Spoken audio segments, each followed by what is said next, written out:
Work right now to find a replacement for the short-lived South End grocery store right in downtown Albany. The county legislature wants to buy the property on Pearl Street. News Channel 13's Tessa Bentulin is live in Albany to explain why. Tessa, good afternoon.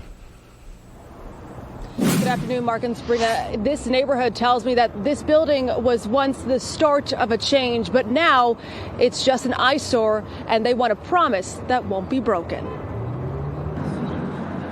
Signs for South End grocery store are displayed all across the building as if it never left. But the lights are off and merchandise never bought collects dust. The people who live around this neighborhood say they desperately need a food market. So we can have groceries and we ain't got to go so far. There's really not no real place. This man wanted to remain anonymous during the interview, but the Albany County executive, Dan McCoy, agrees with him. Something needs to be done. We tried a partnership. We tried to do something different with the food deserts in downtown Albany. We partnered and it didn't work out. Trayvon Jackson owned the South End grocery store, but defaulted on loans last year. Now Jackson is accused of burglary. He's facing charges for allegedly stabbing a man with a screwdriver while attempting to steal electronics.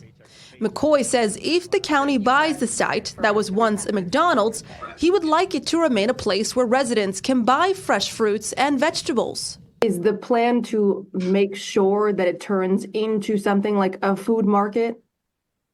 Absolutely. I mean, we're staying open to everything. I do really want to see that. It's hard for the people on that side of the community to get to Price Chopper on Delaware Avenue. McCoy says a few ways to bring food in there is by keeping the place as a grocery store or having a farmer's market with products from local farmers. I hope not to fail again. But we have to try. And, we can't use what happened for a reason not to try again. Trayvon Jackson's lawyer tells me there has not been movement in his case since he was charged in December. As for this building, the Albany County Legislature will take a vote on Monday. But if the county were to buy it, who would run it? That answer coming up live at 5 o'clock. For now, reporting live here in Albany, I'm Tessa Bentulin. Mark and Sabrina, back to you. Tessa, thank you very much. A big story here that a lot of people have been talking about, the South End grocery store. It's been in turmoil for a number of years, a lot of drama going back and forth. It was a very promising grocery store at one point, but it abruptly closed less than a year after it opened because, as many people know now, the owner defaulted on some very big loans. Yes, and new at 5, if the county were to buy the building, who would run it? News Channel 13's Tessa Bentulin live in Albany with that answer. Tessa. Hi, Rachel and Steve. Having Albany County buy this building and run this building seems to be the logical answer and seems to be what could happen based on my interview this morning with the Albany County Executive, Dan McCoy, but that's not set in stone.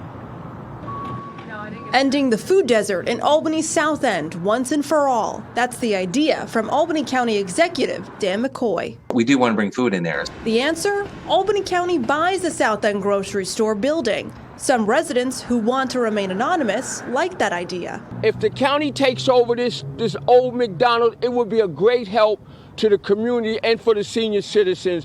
How can you make sure this is a promise that you can keep to the community? Because we don't want it to end up the same way it did, where it just becomes a vacant hole. Look, I will say first and foremost. I don't like to fail, but what we're doing is not working, and I hope not to fail again. But we have to try. Former South End grocery store owner Trayvon Jackson once promised to bring fresh fruits and vegetables to the South End. Not only did he default on loans for the store, he is in trouble with the law. In an unrelated incident, police say Jackson allegedly stabbed a man with a screwdriver. We can't use what happened for a reason not to try again. If the county bought the property, who would run it? It's really a unique opportunity, and at the end of the day, we might not keep the property. We might get a good partner and turn it over to them and let them deal with it. But I figure it's easier for us to control it going forward. The county legislature will take a vote on Monday to buy the building. The county says the property would cost them between $300,000 to $400,000 using federal funding.